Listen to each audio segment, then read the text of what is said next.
Magandang umaga! Kumusta po? Narito po ulit ang update natin para sa lagay ng ating panahon.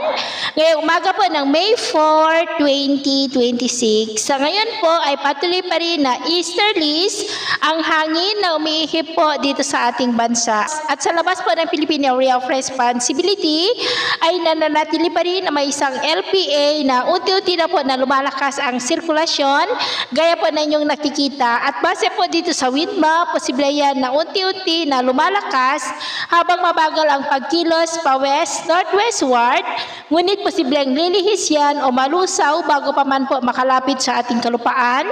Pero atin lamang pong babantayan ang development yan dahil posible pa rin ang mga biglaan po na pagbabago.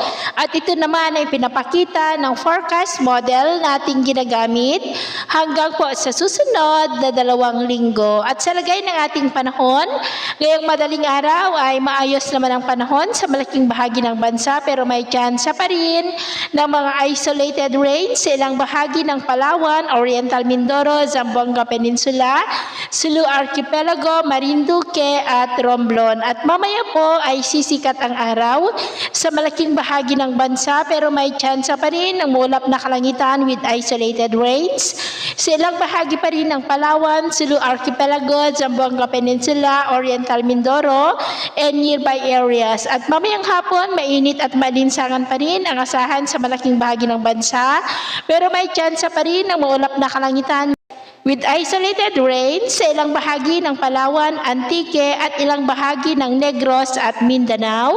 Kaya mag-ingat po tayo lalo na sa panganib pa rin na dulot po ng mainit na panahon. At sa atin naman pong mga baybayin, wala po tayong nakataas na namang gale warning signals pero iba yung pag-ingat lamang po kung papalaot tayo para po mas makaiwas sa mga sakunang pangkaragatan.